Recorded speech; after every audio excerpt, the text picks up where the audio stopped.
বিসমিল্লাহির রহমানির রহিম। আসসালামু আলাইকুম। সুপ্রিয় শিক্ষার্থীবৃন্দ, সরকারি পাতাট মুসলিম মডেল উচ্চ বিদ্যালয় কর্তৃক আয়োজিত অনলাইন ক্লাসে স্বাগতম জানাচ্ছি। আমি মোহাম্মদ জিয়াউদ্দিন, সিনিয়র শিক্ষক, সরকারি পাতাট মুসলিম মডেল উচ্চ বিদ্যালয়, মেহেন্দিগঞ্জ, বরিশাল। বাংলাদেশ সরকার করোনা মহামারীর কারণে তোমাদের জন্য পাঠদানের ব্যবস্থা করেছেন। বাংলাদেশ সরকার সংসদ টিভির মাধ্যমে তোমাদের জন্য সেই পাঠদানের আয়োজন করেছেন। আমরা সরকারি পাতাট মুসলিম মডেল উচ্চ বিদ্যালয় কর্তৃক তোমাদের জন্য অনলাইনে পাঠদানের আয়োজন করেছি। আমরা আজ তোমাদের জন্য অনলাইনে যে পাঠদানের আয়োজন করেছি সে পাঠদান হলো তোমাদের স্কুলের নবম ও দশম শ্রেণীর বিষয় ভূগোল ও পরিবেশ বই। এসো আমরা কিছু ছবি লক্ষ্য করি।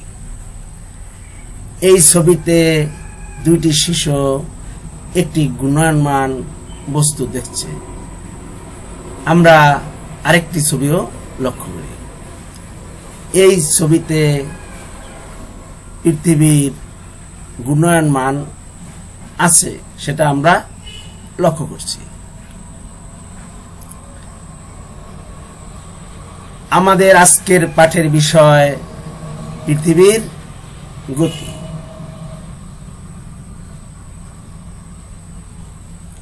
শিক্ষণফল। এ পাঠ শেষে শিক্ষার্থীরা পৃথিবীর গতি কি তা বলতে পারবে। 2. পৃথিবীর আহ্নিক গতি ও বার্ষিক গতির বর্ণনা করতে পারবে। 3. পৃথিবীর উপর এই গতির প্রভাব ব্যাখ্যা করতে পারবে। 4. দিবারাত্রির হ্রাস বৃদ্ধি ও ঋতু পরিবর্তনের কারণ ব্যাখ্যা করতে পারবে। 5. বার্ষিক গতির সাথে বাংলাদেশের ঋতু পরিবর্তনের সম্পর্ক বিশ্লেষণ করতে পারবে। এখন আমরা একটি স্লাইডে পৃথিবীর আবর্তন লক্ষ্য করছি।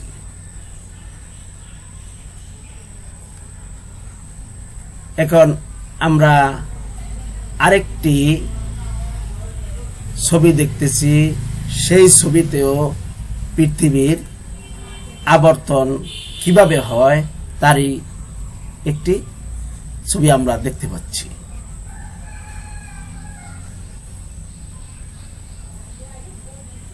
একটি স্লাইডে আমরা দেখতে পাচ্ছি একটি গোলকের মাধ্যমে পৃথিবীর আবর্তন হচ্ছে, সেই ধরন দেখতে পাচ্ছি।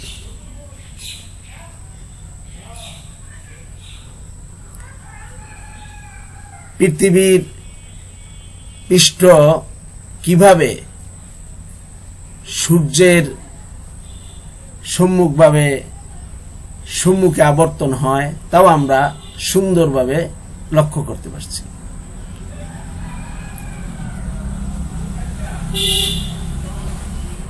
এই স্লাইডে আমরা 4টি ছবি দেখতে পাচ্ছি।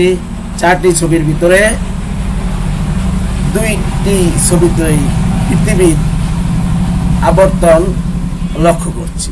এ দ্বারা বোঝানো হচ্ছে যে পৃথিবী কিভাবে সূর্যের চারদিকে, তারপরে তার কক্ষপথে কিভাবে পৃথিবী আবর্তন করে সে জিনিসই আমরা লক্ষ্য করতে পারছি। এখন একটি স্লাইডে আমরা দেখতে পাচ্ছি সূর্যের চারদিকে নিজ অক্ষে পৃথিবীর আবর্তন।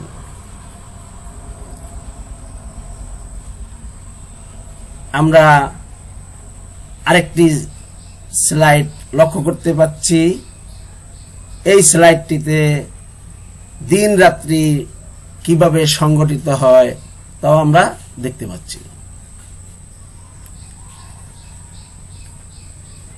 আরেকটি ছবি দেখতে পাচ্ছি।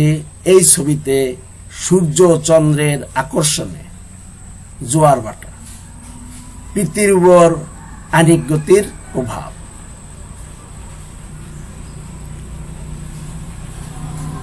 পৃথিবী জন্য চন্দ্র একটি স্থায়ী ক্যালেন্ডার। এই স্থায়ী ক্যালেন্ডারের মাধ্যমে আমরা চন্দ্র মাসের উপরে নির্ভর করে পৃথিবীর জোয়ার ভাটা লক্ষ্য করি, এবং পানি বেশি কম সেটা এই চন্দ্রের আবর্তনের উপরে নির্ভর করে। এই ছবিতে আমরা দুইটি ছবি দেখতে পাচ্ছি। এখানে হাই টাইড ও লো টাইড, এটিও পৃথিবীকে চন্দ্রের আবর্তনের কারণে এটি হয়ে থাকে, এটো আমরা বুঝতে পারলাম।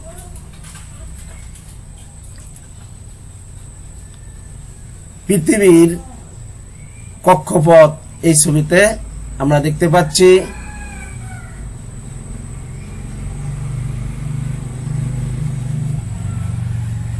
পৃথিবীর কক্ষপথের উপরে পৃথিবী কিভাবে এই কক্ষপথ 24 ঘন্টায় একবার নিজ কক্ষের পথে ঘূর্ণয়মান থাকে, সেটা আমরা এই ছবির মাধ্যমে বুঝতে পারলাম।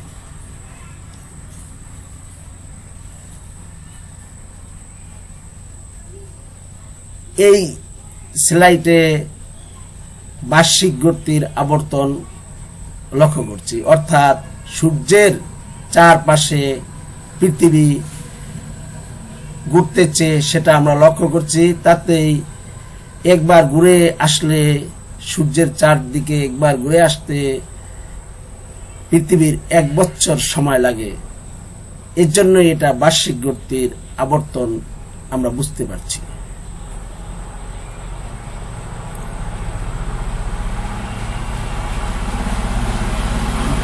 দিবারাত্রির হ্রাস বৃদ্ধি এই ছবির মাধ্যমে তোমরা বুঝতে পারছো। এখন আমরা একটি ভিডিও দেখতে পাচ্ছি। এর উত্তর ও দক্ষিণ মেরু বরাবর যে সরলরেখাটি কল্পনা করা, এই ভিডিও লক্ষ্য করলে আমরা পৃথিবী বা মেরু রেখা, সূর্যের পাশে কিভাবে ঘুরছে তা লক্ষ্য হেলে আছে। এই হেলে থাকা অবস্থায় পৃথিবী নিজ অক্ষের চারপাশে যেমন বনবন করে ঘুরে, তেমনি সূর্যের চারপাশ দিয়েও নিজ কক্ষপথে বছরে একবার ঘুরপাক খেয়ে আসে। ঘুরপাক খেতে খেতে পৃথিবীর কোনো অংশে হয় দিন, কোনো অংশে রাত, কোনো অংশে সূর্যের আলো বেশি পরিমাণে পড়ে, কোনো অংশে পড়ে কম পরিমাণে। কোথাও হয় গ্রীষ্মকাল, কোথাও শীতকাল, আবার কোথাও শরৎকাল কিংবা বসন্তকাল। এভাবেই পরিবর্তন হয় আমাদের ঋতু। এসো এই বিষয়গুলো আরেকটু ভালো করে জেনে নিই। সূর্য যখন মধ্য গগনে, অর্থাৎ ঠিক মাথার উপর অবস্থান করে, তখন সেই স্থানে হয় মধ্যাহ্ন। সেখানে তখন বাজে দুপুর 12টা। সেই স্থানে সূর্য 90 ডিগ্রি কোণে মাথার উপর ঠিক লম্বভাবে অবস্থান করে। পৃথিবীর অক্ষ 23.5 ডিগ্রি কোণে উত্তর ও দক্ষিণে হেলানো বলে বছরে বিভিন্ন সময়ে সূর্যকিরণ বিভিন্নভাবে পড়ে। 21 মার্চ পৃথিবী ঘুরতে ঘুরতে এমন অবস্থানে আসে যে লাল কাল্পনিক রেখাটি, যেটিকে আমরা বলি নিরক্ষীয় রেখা, তার উপর সূর্যের আলো লম্বভাবে পড়ে। ফলে নিরক্ষীয় এলাকা অধিক পরিমাণে উত্তপ্ত হয়। এই অবস্থায় উত্তর গোলার্ধে হয় বসন্তকাল এবং দক্ষিণ গোলার্ধে হয় শরৎকাল। নিরক্ষীয় অঞ্চল থেকে যত মেরু বরাবর যাওয়া যায় ততই সূর্যরশ্মি হেলে পড়ে। এই দিনে পৃথিবীর সর্বত্রই দিন ও রাত্রি সমান হয়, অর্থাৎ 12 ঘন্টা দিন এবং 12 ঘন্টা রাত। এখন একটি আমরা ছবি দেখতেছি। এই ছবিতে বার্ষিক গতির ফলে পৃথিবীতে দিন রাত্রির হ্রাস বৃদ্ধি ও ঋতু পরিবর্তন ঘটে। এই ছবি দ্বারা আমরা এটা বুঝতে পারি। তোমরা এই বিষয়টা সুন্দরভাবে লক্ষ্য করতেছ এই ছবির মাধ্যমে। এরপরে আরেকটি ছবি দেখো। এই ছবিতে ঋতু পরিবর্তন, এখন যে 4টি ঋতু পরিবর্তন হয় সেই পরিবর্তনের একটি ছবিও তোমরা দেখতে পাচ্ছ। এখন আমরা আরেকটা জিনিস লক্ষ্য করছি, তোমরা দেখতে পাচ্ছ যে সূর্যকে পরিক্রমণকালে ঋতু পরিবর্তনের অবস্থান। ঋতু পরিবর্তন কিভাবে হয়? এই সূর্যের চারদিকে পৃথিবী যে ঘূর্ণায়মান অবস্থায় আমরা দেখতে পাচ্ছি, তাতে কোন স্থানে গেলে কোন ঋতু পরিবর্তিত হয়ে আসে সেটা আমরা বুঝতে পারলাম এবং তোমরা দেখতে পারলাম। আমরা আরেকটি ছবির মাধ্যমে দেখতে পাচ্ছি 21শে জুন, 21শে ডিসেম্বর, 21শে মার্চ, 23শে সেপ্টেম্বর, 3রা জুলাই, 3রা জানুয়ারি।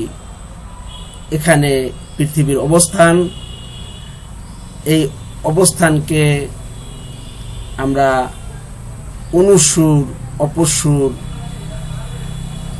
চিহ্নিত করতে পারি। এটাকে অনুসুর অপসুর বলে।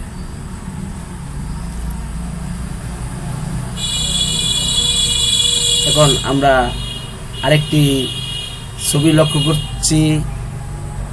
এই ছবিতে বাংলাদেশ পৃথিবীর কোথায় কিভাবে অবস্থিত সেটা বুঝতে এবং শিখতে পারবা। বাংলাদেশ 23.5 ডিগ্রি কর্কট ক্রান্তি রেখায় ও 90 ডিগ্রি দ্রাঘিমা রেখায় অবস্থিত।